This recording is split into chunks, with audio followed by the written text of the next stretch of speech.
તો વાત કરીએ તાપીની તાપી જિલ્લા કક્ષા પ્રજાસત્તાક દિનની સોનગઢ ખાતે ભવ્ય ઉજવણી કરવામાં આવી। તાપી જિલ્લા કલેક્ટર હસ્તે ધ્વજવંદનમાં તાપી જિલ્લા વિકાસ અધિકારી, તાપી જિલ્લા પોલીસ અધિક્ષક, નિવૃત્ત સૈનિકો, ધારાસભ્યો અને પદ્મશ્રી રમીલાબેન ગામિત ઉપસ્થિત રહ્યા। વિવિધ કૃતિઓ સાથે શાળા કોલેજના બાળકો પણ પ્રજાસત્તાક દિવસની ઉજવણીમાં જોડાયા।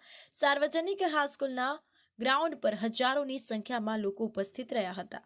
આ અંતર્ગત તાપી જિલ્લા કલેક્ટરે પોતાના ઉદ્બોધનમાં વિકસિત ભારત, વન સેતુ, આદિમ જૂથ, આદિવાસી સમાજના વિકાસમાં સરકારનો ફાળો, દરેક યુવા મતદાર ફરજિયાત મતદાન કરે તે તરફનું લોકોનું ધ્યાન દોર્યું। આ અંતર્ગત તાપી જિલ્લા કલેક્ટર સર્વે જાહેર જનતાને પ્રજાસત્તાક પર્વની હાર્દિક શુભેચ્છાઓ પાઠવી અને દેશ વિકાસ તરફ ગતિ કરે તેવી શુભકામનાઓ પાઠવી।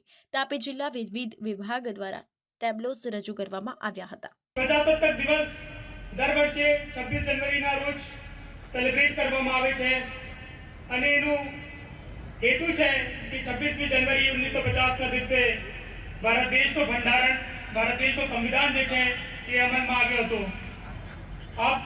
આપણે તો જાણીએ છીએ કે 15 અગસ્ટ 1947ના રોજ ભારત દેશે અંગ્રેજોની ગુલામીમાંથી આઝાદી મેળવી હતી, પણ એ દિવસે ભારત દેશ એક ગણતંત્ર ના હતો।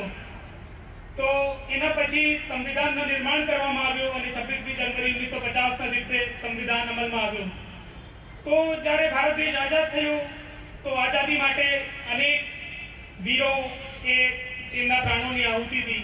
તો સૌથી પહેલા આપણે આ ગણતંત્ર દિવસને પર્વે આ વીરો એવા કે રાષ્ટ્રપિતા મહાત્મા ગાંધી, શહીદ ભગતસિંહ, સુભાષચંદ્ર બોઝ એવા નામી અનામી असंख्य वीरों ने अपने नमन करिए छे।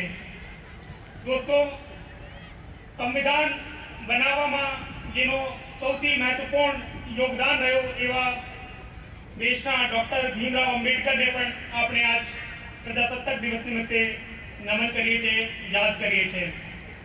प्रजासत्ताक दिवसनो जे मुख्य उजवणी छे ए देशनी राजधानी नई दिल्लीमां योजाय छे अने एमां આજે પણ ભારતના રાષ્ટ્રપતિ શ્રીમતી દ્રૌપદી મુર્મુના વરદ હસ્તે ઉજવણી થઈ રહી છે। એમાં જે કર્તવ્ય પથ છે જેને અગાઉ રાજપથ કહેવામાં આવતું હતું ત્યાં પરેડનો માર્ચ પાસ્ટ થાય છે અને આ વખતે આ વર્ષે જે પરેડની થીમ છે એ છે વિકસિત ભારત અને ભારત લોકતંત્ર की मातृका, India the mother of democracy.